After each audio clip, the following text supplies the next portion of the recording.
Hola, muy buenas tardes a todos. Bienvenidos a EPP Live. En esta oportunidad estamos con un invitado especial desde los Estados Unidos. Sabemos que son momentos difíciles por los cuales estamos atravesando. Sin embargo, hacemos todo lo posible para estar con ustedes todos los jueves.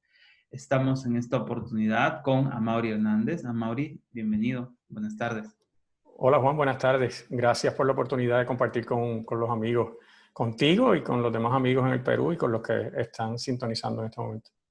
Gracias, Amaury. En unos minutos estamos iniciando. Quiero dar la bienvenida a todos aquellos que se estén conectando a nuestra transmisión en vivo. Un saludo fraterno para todos aquellos. Les voy a pedir solo un minuto, ¿ok? Hasta lograr establecer la conexión final. Ya hay personas que se están conectando a nuestros videos. Así que bienvenidos. La rutina, como ustedes ya lo saben, es la siguiente. Vamos a darle el pase al ponente. Él va a desarrollar el tema y ustedes pueden ir plasmando todas las dudas o consultas que tengan dentro de la bandeja de chat que está aquí a la derecha, a la izquierda, donde les salga el chat en vivo y nosotros les vamos a ir respondiendo. Estás viendo ahora esta transmisión en YouTube. Puedes suscribirte, considera suscribirte a nuestro canal y activar la campanita para que puedas recibir el informe de las próximas transmisiones lo más pronto posible. Es completamente gratuito y podríamos hacer que esta comunidad sea mucho más grande. Amaury, es momento de empezar, te dejo la sala, todo este espacio es tuyo. Muchas gracias Juan y nuevamente muchas gracias por la oportunidad de compartir con toda tu comunidad dentro del espacio de la Escuela Peruana de Paramédicos. Como muy bien mencionaste, soy paramédico en los Estados Unidos, soy original de Puerto Rico, pero resido en los Estados Unidos hace unos años, específicamente en el área de Miami, en Florida, y me desempeño como paramédico de vuelo y cuidado crítico con el programa LifeFlight, que es el programa de transporte del Hospital de Niños de Miami.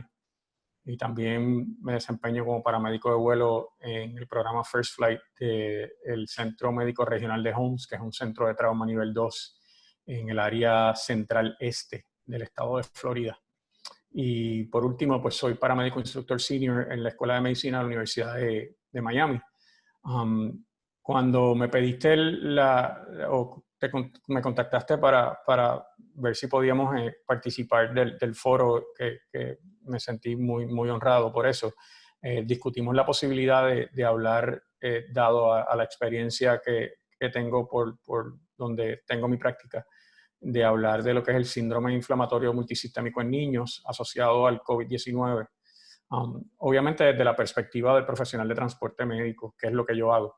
El COVID-19, pues todos sabemos, todos los profesionales de la salud a nivel mundial han tenido algún tipo de participación en el manejo de esta pandemia que ha afectado duramente a todo el mundo, y Estados Unidos no es la excepción. Al contrario, Estados Unidos es uno de los países más afectados y con los números más altos de contagios en el mundo.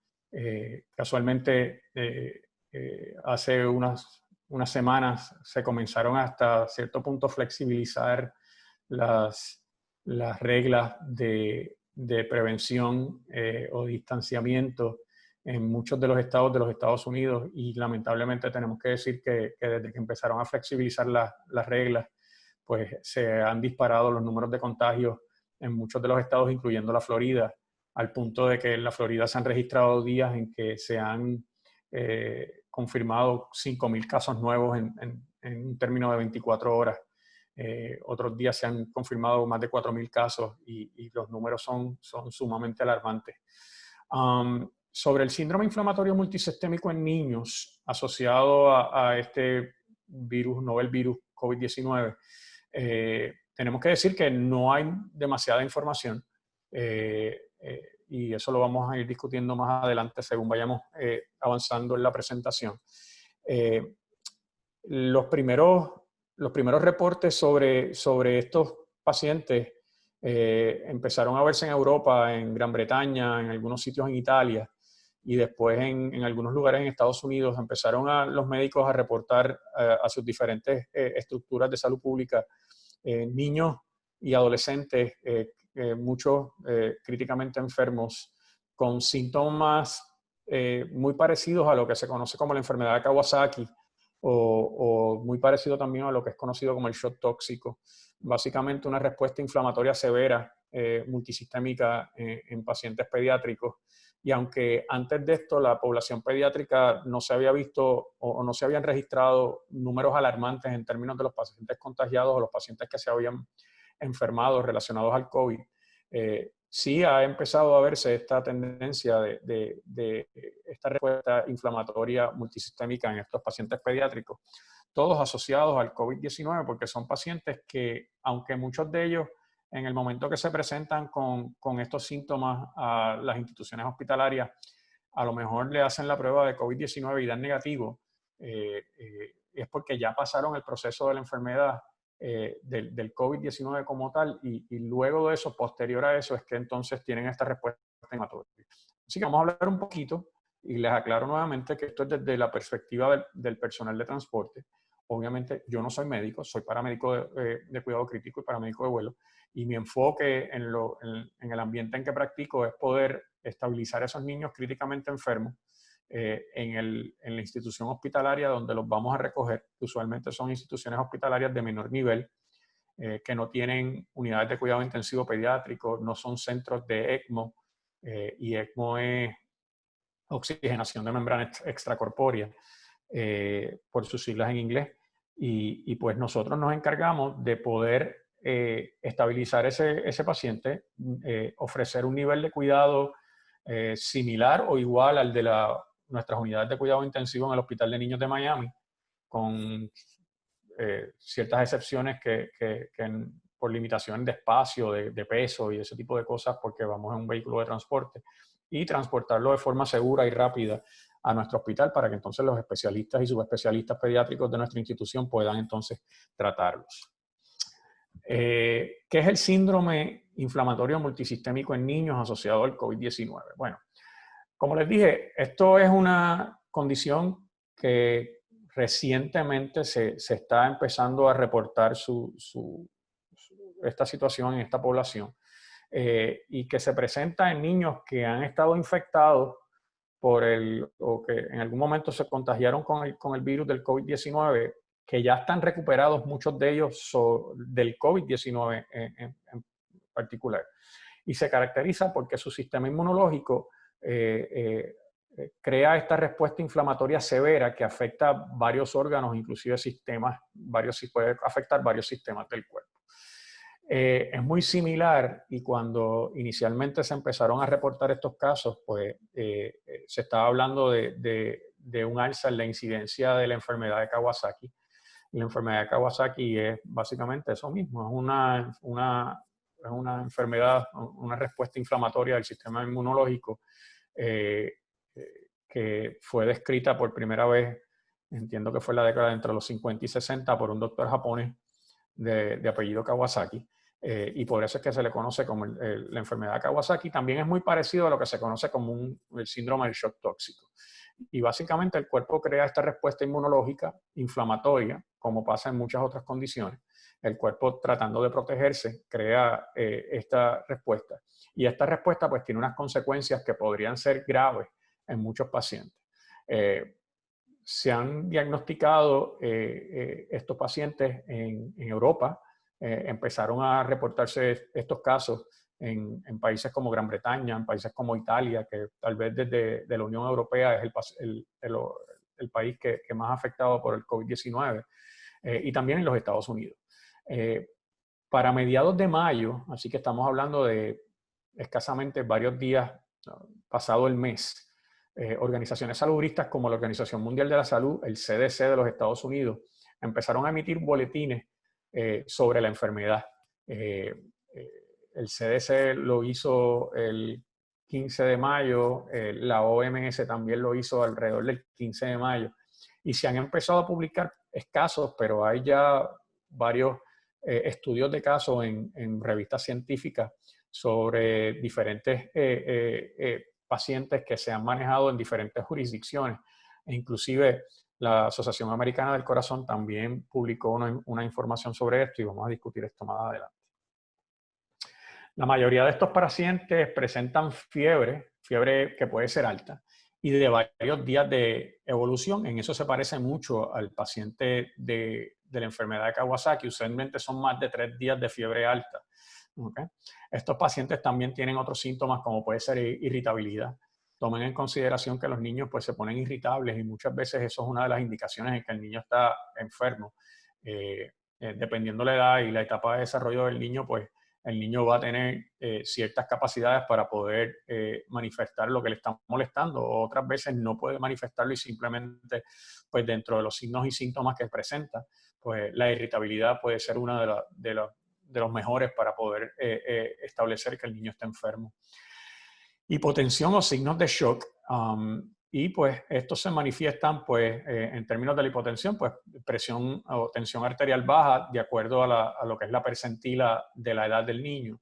Y signos de shock como puede ser pues pobre perfusión a nivel periférico, entonces lo vas a ver con piel fría, lo vas a ver con piel moteada, lo puedes ver con llenado capilar retrasado, lo puedes ver con alteración del nivel de conciencia. Síntomas gastrointestinales agudos, como pueden ser vómitos, diarrea, se puede quejar de dolor abdominal.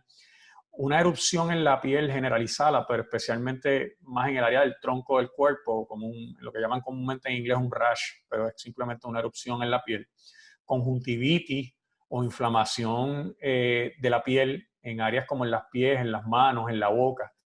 Si han tenido la oportunidad de ver un paciente de Kawasaki o de leer sobre la enfermedad, seguramente han podido ver que se presentan con inflamación de los labios y los labios también se cuartean, se resecan y se cuartean y la lengua se inflama y se pone bien roja y parece como si fuese una fresa. Y si buscan en los libros, la literatura, uno de los signos más comunes de la enfermedad de Kawasaki es eso, la lengua roja intensa que parece, como está inflamada, parece una fresa. Pueden tener características de disfunción cardiovascular y esto es uno de los tal vez de las peores complicaciones, porque cuando la enfermedad afecta a los vasos sanguíneos coronarios o vasos sanguíneos importantes, una vasculitis, pues entonces podría haber disfunción cardiovascular y entonces ahí es donde el paciente va a presentar hipotensión, signos de shock y de hipoperfusión, parecido a lo que es una evolución de un shock cardiogénico. Y esto pues entonces vamos a tener pacientes que van a estar críticamente enfermos y como vamos a discutir más adelante, en algún momento podrían necesitar algún tipo de asistencia para mantener esa función cardiovascular. Y si estamos hablando del paciente de transporte y dependiendo de las limitaciones que pueda tener el hospital que esté refiriendo al paciente o donde vayan a recoger al paciente, pues entonces las intervenciones podrían ser de mayor complejidad y podrían necesitar múltiples estrategias para poder entonces estabilizar este paciente lo suficiente para poder transportarlo. Pueden tener hallazgos anormales en ecocardiograma, como puede ser una disminución en la fracción de eyección.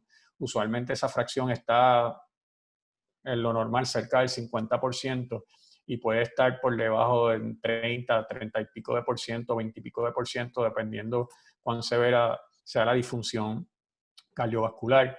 Y eso pues obviamente va a causar shock. Eso obviamente disminuye la capacidad del corazón de poder suplir sangre a los tejidos y por consiguiente oxígeno y nutrientes. Elevación de las troponinas, que son unas enzimas cardíacas específicas que también se elevan cuando hay algún tipo de insulto al miocardio, como puede ser un infarto agudo del miocardio, pues la elevación de troponinas es bien característico y en este caso, como puede afectar el sistema vascular cardiovascular del corazón, pues pueden observarse elevación en ese tipo de laboratorio. Evidencia de problemas de coagulación o coagulopatía, pueden tener el dímero D elevado y también se han reportado casos de estos pacientes del síndrome inflamatorio multisistémico en niños con problemas de coagulopatía y microtrombosis, bricotrombolismo. Y eso es bien importante, el poder identificarlo y entonces poder manejarlo. Muchas veces hay que anticoagular a este paciente si tiene ese tipo de problemas como parte del manejo antes de estabilización, antes de poder transportar el paciente. En términos de si el ¿El síndrome inflamatorio multisistémico en niños es contagioso? No, no es contagioso porque no es una enfermedad contagiosa. Ya el paciente sí, el paciente puede ser contagioso si todavía tiene el COVID activo y está en el periodo en donde todavía el virus del COVID-19 es contagioso. Pero el síndrome multisistémico, inflamatorio multisistémico de por sí es una respuesta inmunológica inflamatoria del cuerpo. Así que no es contagioso. Sí es importante que establecer si el paciente ya se ha recuperado, si el hospital que está refiriendo el paciente tiene la capacidad de hacer una prueba de COVID-19, a ver si el paciente da negativo, porque muchos de estos pacientes que están pasando por la parte de esta fase inflamatoria multisistémica dan negativo a las pruebas de COVID-19, pero no debemos olvidar que cuando estamos hablando de niños y estamos hablando de enfermedades en niños, especialmente de los niños que están críticamente enfermos, esto, más allá de ser una enfermedad de un solo paciente, es una enfermedad familiar. Y entonces, siempre junto al niño van a haber familiares y los familiares, uno no sabe, han estado expuestos al niño, han estado expuestos al virus del COVID-19, no sabemos en qué etapa de contagio están esos pacientes y entonces es importante que el personal de transporte médico tome todas las precauciones posibles, utilice todo su equipo de protección personal, porque usted no sabe cuál de todas esas personas que va a estar cerca del paciente, porque son parte del entorno familiar del paciente, y por consiguiente cerca de usted, y dependiendo cuáles sean las políticas y las capacidades de su servicio de transporte. Por darles un ejemplo, en el caso nuestro, nosotros en el 98 o 97% de los transportes que nosotros hacemos, un padre acompaña al niño en el helicóptero o en la ambulancia terrestre. Así que si el padre ha sido expuesto, o el padre o la madre ha sido expuesto al COVID-19 y todavía está en esa etapa de que es contagioso, pues, y usted no toma las medidas de protección adecuadas, a lo mejor el niño no lo es, pero el padre sí, entonces usted va a estar expuesto. Así que es muy importante que todos estos pacientes, al ser pacientes pediátricos, pues usted tome todas esas, no está de más que usted las tome, al contrario, es mejor ser extra precavido y ser un poco, tal vez un poco hasta exagerado y protegerse de más que no protegerse y tener entonces sufrir consecuencias más adelante. ¿Existe tratamiento para el COVID, para el síndrome inflamatorio multisistémico en niños? Pues miren, actualmente se está tratando con múltiples modalidades, incluyendo medicamentos que actúan sobre el sistema inmunológico y tratan de detener esa respuesta inflamatoria. Muchos de estos protocolos son similares por la similitud entre las condiciones a los tratamientos que se utilizan para tratar la enfermedad de Kawasaki. La meta es reducir la inflamación, evitar el daño a largo plazo en órganos importantes o en vasos sanguíneos importantes. Entiéndase el corazón, los riñones, arterias importantes como las arterias coronarias y este tipo de cosas, porque podrían haber daños permanentes que podrían entonces traer unas consecuencias a largo plazo en estos pacientes. Desde el punto de vista de la respuesta inflamatoria, la inmunoglobulina intravenosa, aunque es un tratamiento costoso y a lo mejor en muchos hospitales de menor capacidad no tienen la disponibilidad de este tipo de tratamiento, pero en los centros especializados sí lo tienen y eso es una de las razones por las cuales nosotros traemos esos pacientes a nuestras unidades de cuidado intensivo. Pues se administra inmunoglobulina para manejar o tratar de manejar esa respuesta inflamatoria. Aspirina, esteroides como lo es la metilprednisolona o el solumedrol, son utilizados para manejar esta condición con el efecto deseado siendo el reducir la respuesta inmunológica que produce la inflamación. Vamos a pensar que su servicio de transporte es contactado para transportar una paciente femenina de 14 años que se presentó a una sala de urgencias de un hospital comunitario quejándose de fiebre de 5 días de evolución, fuerte dolor de cabeza, diarrea, una erupción generalizada en la piel y dificultad respiratoria. En el caso de la dificultad para respirar es de un día de evolución, pero llega con un aumento en el esfuerzo respiratorio importante. Se nota que está pasando mucho trabajo para poder respirar. Su presión arterial inicial es de 79/39. Por favor, tengan en cuenta que esto es una joven adolescente ya de 14 años y que su presión sistólica es de 79, con un llenado capilar sobre los 3 segundos. Sus resultados de laboratorio, este hospital pues tiene capacidad de hacer laboratorios iniciales en su sala de urgencias. Sin embargo, no tiene una unidad de cuidado intensivo pediátrico y no tiene subespecialistas pediátricos.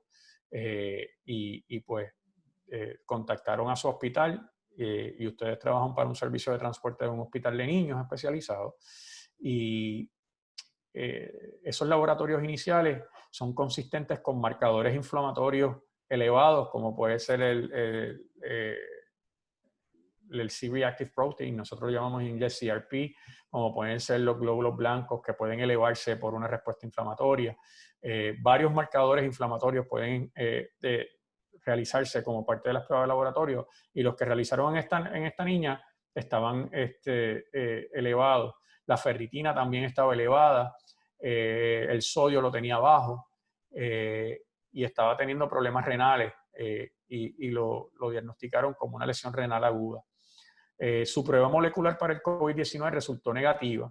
Su radiografía de pecho presenta infiltrados pulmonares en ambos lados y su saturación de oxígeno en sangre es de 86% en aire ambiente, y su estado mental luce alterado. Y cuando digo que luce alterado es que está hipoactiva, solamente responde a estímulos verbales fuertes, pero su respuesta no es una respuesta normal. Si vamos a manejar este paciente en transporte, ¿qué ustedes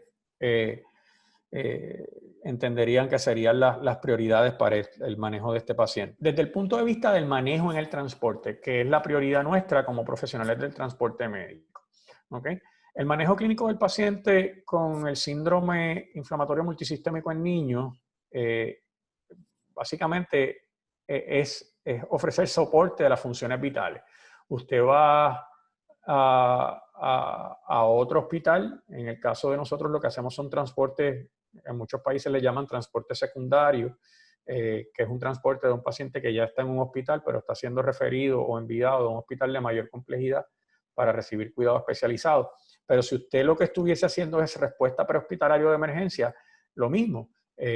A nivel del transporte médico, las capacidades muchas veces son limitadas en términos de lo que podemos hacer de cuidado definitivo.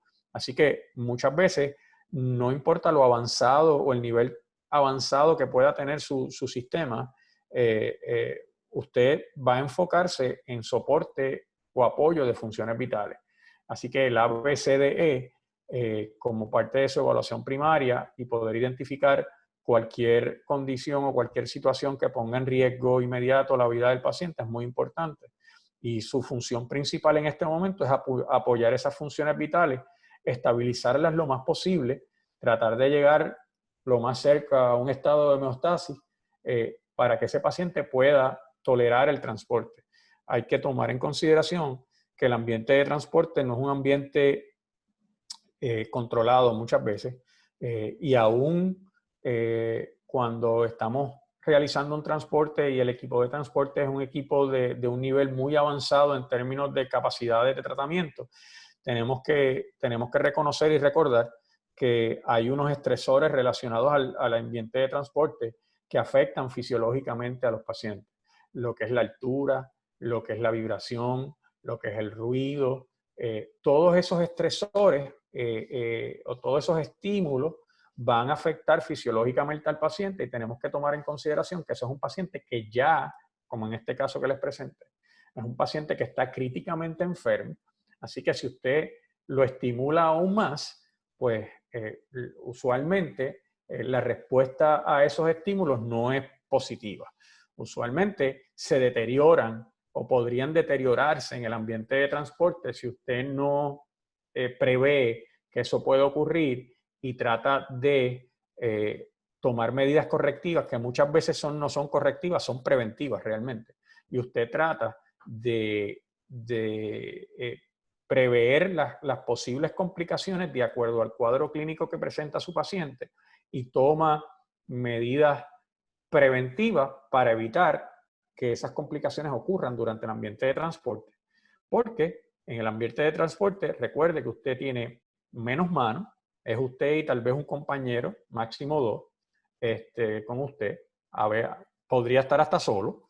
El espacio es limitado, hay ruido, muchas cosas no se oyen, usted no puede realizar muchos procedimientos diagnósticos, algo tan sencillo como auscultar un pecho y escuchar los sonidos respiratorios con un estetoscopio en un ambiente de transporte. Si está en un helicóptero, no lo va a poder hacer porque no va a escuchar nada. Así que muchas de esas cosas usted las prevé y toma medidas preventivas con el propósito de evitar que esas posibles complicaciones ocurran. Así que esa es la mentalidad que yo siempre le recomiendo a las personas que quieren entrar al ambiente de transporte. Esa es la mentalidad que se debe desarrollar. Es una mentalidad de alta suspicacia, es una mentalidad de siempre pensar 1 o 2 pasos adelante con anticipación y poder prever las posibles complicaciones y tomar medidas preventivas antes de iniciar el transporte para tratar de evitar que esas complicaciones ocurran. Y aún así, muchas veces con todas las medidas preventivas que se le pueden ocurrir a uno, aún así ocurren complicaciones en algunas ocasiones durante el transporte. Es importante recopilar la mayor cantidad de información clínica del paciente previo al inicio del transporte. Y esto es sumamente importante, especialmente no solo cuando usted llega a la facilidad que está refiriendo al paciente y tiene el contacto inicial con el paciente o se comunica con el médico o con el personal de la salud que está atendiendo al paciente en ese momento. Antes de si usted, por ejemplo, como nosotros, tiene su base de operaciones y sale de esa base de operaciones hacia ese hospital a recoger un paciente, es muy bueno que usted trate de recopilar información antes de salir, que trate de recopilar la mayor información posible sobre ese paciente, porque en muchas ocasiones eso determina el poder identificar si usted necesita equipo adicional al que usted comúnmente lleva con usted. Nosotros tenemos ciertos equipos que no llevamos en todos los transportes por las limitaciones de peso y de espacio. Y tenemos que hacer ajustes cuando llevamos ciertas cosas que no nos acompañan en todos los transportes. Así que si nosotros no sabemos que podríamos necesitarlo, no necesariamente lo necesitas, pero podrías necesitarlo. Y si no lo llevamos, pues entonces no vamos a tener esa herramienta si resultara ser necesaria. Así que es importante usted poder recopilar la mayor cantidad de información clínica del paciente previo al inicio del transporte. Laboratorio, imágenes, y cuando digo imágenes digo estudios radiológicos, si hicieron sonografía, si hicieron radiografía, si hicieron tomografías computadorizadas, cualquier estudio de laboratorio o estudios de imágenes que se hayan realizado con el paciente, qué tratamientos se están realizando, se han realizado, qué medicamentos se han administrado. Todo eso es importante para usted poder desarrollar un plan de manejo para el transporte y poder discutir entre los miembros del equipo del transporte, poder discutir cuál va a ser ese plan y que todo el mundo esté de acuerdo, que todo el mundo pueda aportar. Inclusive en el caso nuestro, por darles un ejemplo, nuestra dirección médica es el pediatra intensivista que está de turno en la unidad de cuidados intensivos pediátricos de nuestro hospital. O el neonatólogo, si en el caso de un recién nacido, el neonatólogo que está que va a recibir el paciente en el hospital. Así que si yo tengo alguna preocupación o si quiero que algo vaya ocurriendo previo a nuestra llegada a ese hospital y yo lo discuto con mi dirección médica, pues mi dirección médica en muchas ocasiones se va a comunicar con el médico que está manejando ese paciente en ese hospital y le va a pedir que si tiene la capacidad de iniciar, por ejemplo, y esto es un ejemplo que no tiene que ver con este paciente en particular, pero si tuviese la hemoglobina baja y voy a transportar a este paciente por aire y tiene la hemoglobina en menos de 7 gramos, pues yo no quiero transportar a un paciente por aire con una hemoglobina de 7 gramos. Si ellos tienen la capacidad de comenzar a transfundir sangre antes de que nosotros lleguemos y adelantar ese paso, y así nosotros podemos iniciar el transporte con mayor rapidez, pues eso es un paso que adelantamos en beneficio de la condición del paciente. Y todo eso se logra si se recopila la mayor cantidad de información clínica del paciente previo al inicio del transporte y se puede coordinar y se puede establecer un plan de manejo del paciente para el transporte. Y el propósito es poder transportar a este paciente lo más seguro posible. Muchos de estos pacientes presentan todos o algunos de los criterios diagnósticos utilizados para la enfermedad de Kawasaki, así que es importante el poder identificar esto y poder establecer, incluir toda esta información dentro de nuestro plan de tratamiento.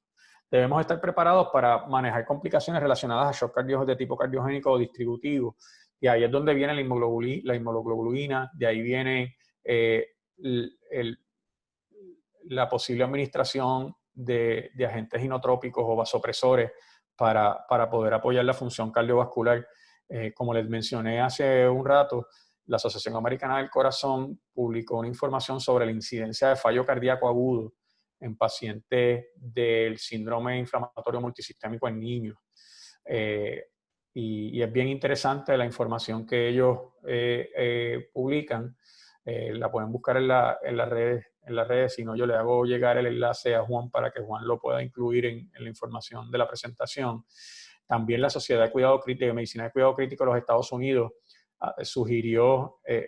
publicó una opinión sugiriendo la consideración del uso de las recomendaciones provistas en las guías de su campaña internacional de manejo o sobreviviendo la sepsis, el manejo del shock séptico en niños. Y muchos de estos pacientes, si han llegado al punto de que están críticamente enfermos, podrían presentar un cuadro clínico compatible con shock cardiogénico o compatible con lo que es un shock séptico o un shock distributivo. Podrían tener fallo de bomba, podrían tener redistribución de fluidos del espacio, dentro del espacio vascular al espacio fuera de la vascularidad, por aumento en la permeabilidad. Y esto se va a manejar de la misma manera que usted maneja un shock cardiogénico o maneja un shock distributivo. Recuerden que como profesional de transporte médico, su prioridad no es el cuidado definitivo, su prioridad no es curar al paciente, aunque nos gustaría poder hacerlo, pero como les mencioné hace un rato, muchas veces tenemos unas limitaciones, pero sí, su responsabilidad primaria es dar el apoyo o el soporte a esas funciones vitales que permitan que ese paciente pueda ser transportado de forma rápida y de forma segura. Así que si ese paciente presenta signos y síntomas de shock cardiogénico, como es el caso que estábamos discutiendo, paciente con llenado capilar retrasado, paciente con estado mental alterado, paciente hipotenso, pues esos son pacientes que definitivamente van a necesitar un apoyo de sus funciones vitales en términos de funciones cardiovasculares y podrían entonces ser tratados como normalmente tratamos los shock cardiogénicos, como normalmente tratamos los shock distributivos. Podría haber administración de líquidos intravenosos.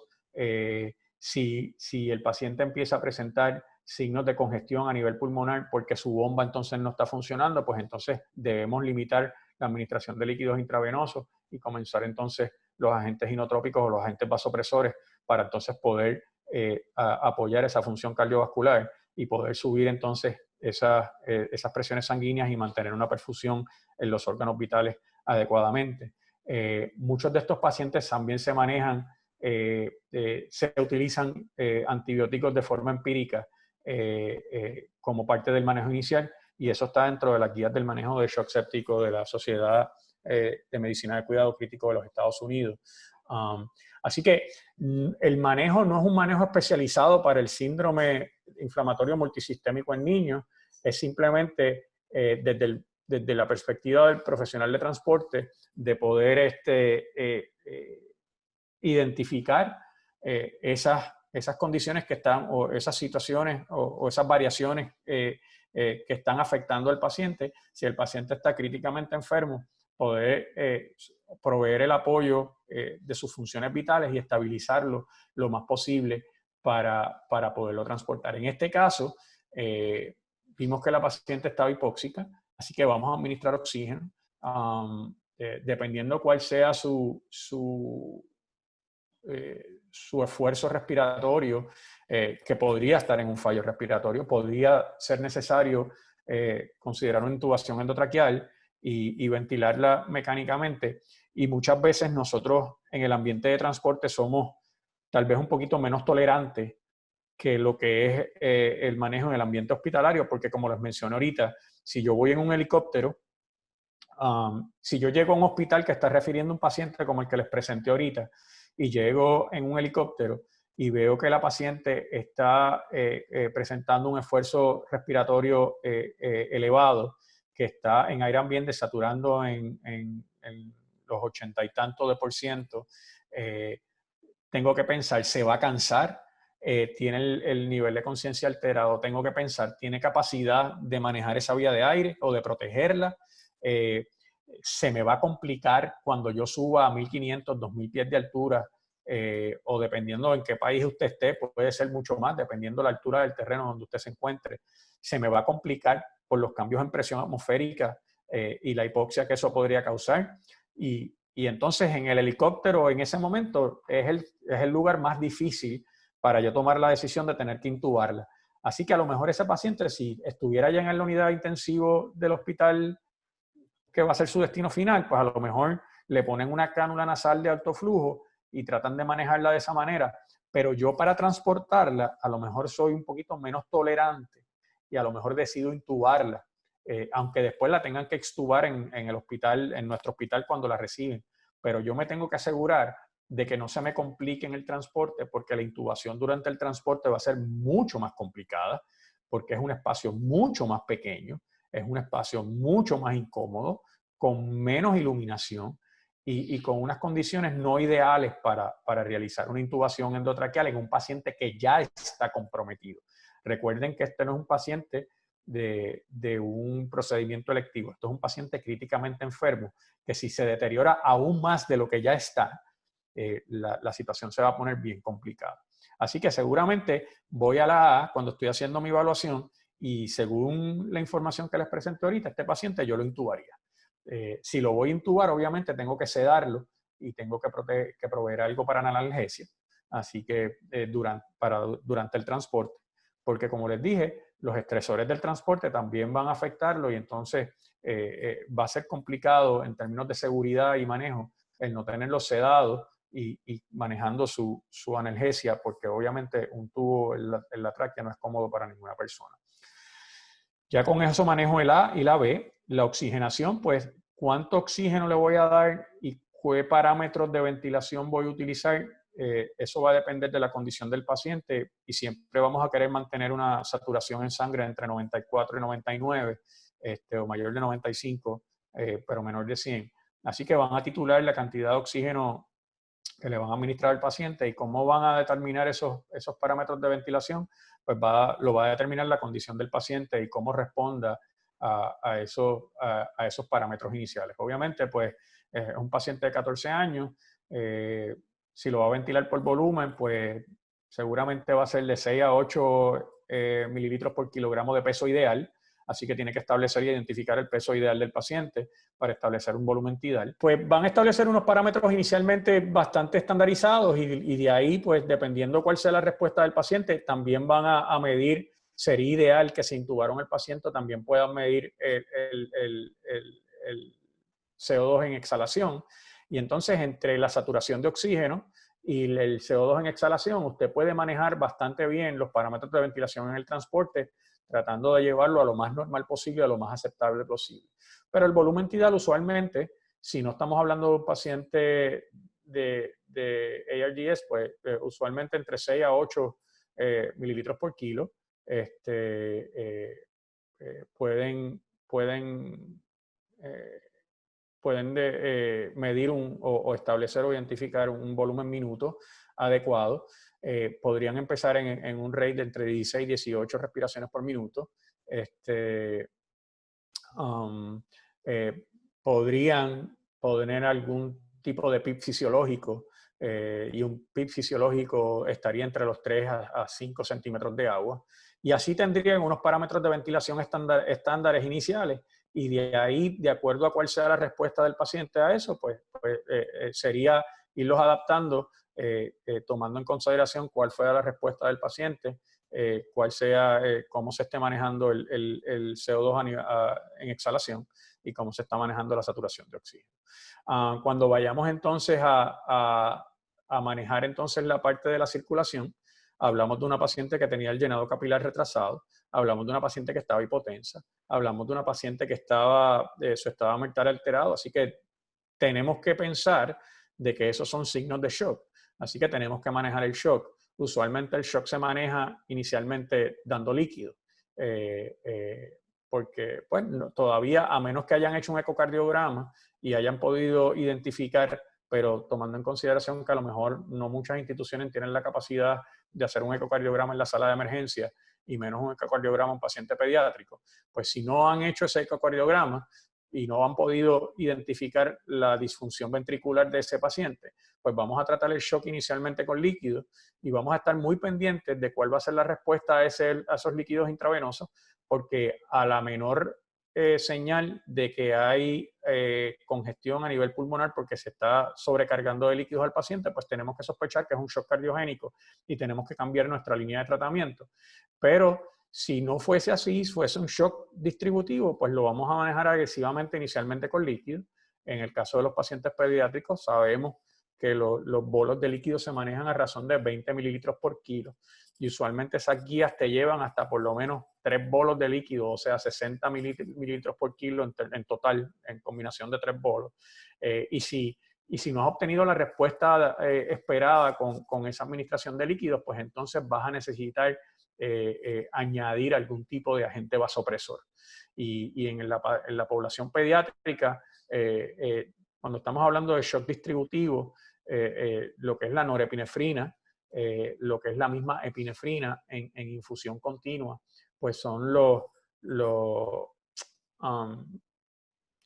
agentes mayormente recomendados. En el caso del shock distributivo, estamos tratando de aumentar la postcarga, haciendo una vasoconstricción. Y eso va a ser el manejo inicial de este paciente para estabilizarlo lo suficiente para poderlo transportar. Si ese fuese el paciente que se me está presentando a mí y ese es el paciente que yo fuera a buscar hoy cuando vaya a trabajar dentro de un rato, pues esa es la forma en que vamos a ver ese paciente, haciendo una evaluación sistemática de su ABCD, viendo cómo están sus funciones vitales, tratando de corregir esas alteraciones de las funciones vitales y llevarlo a unos valores lo más normales posibles para que ese paciente pueda tolerar el transporte. La inmunoglobulina, la aspirina, los esteroides y todos esos tratamientos que le mencioné que se utilizan o que se están utilizando para manejar los pacientes de síndrome inflamatorio multisistémico en niños. Eso se va a encargar la unidad de cuidado intensivo cuando yo llegue con el paciente. Cuando yo llegue a mi hospital y lleguemos a la unidad de cuidado intensivo, eso va a ser, eso es el próximo capítulo y los médicos allí pues van a establecer su plan de cuidado y van a manejar. Pero para mí, mi prioridad es estabilizar ese paciente lo suficiente para poderlo transportar de forma segura que tolere el transporte.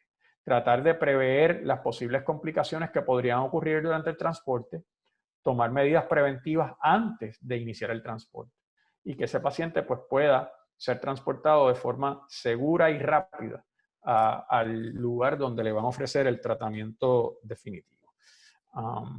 Básicamente esas son las referencias de la información que estábamos discutiendo.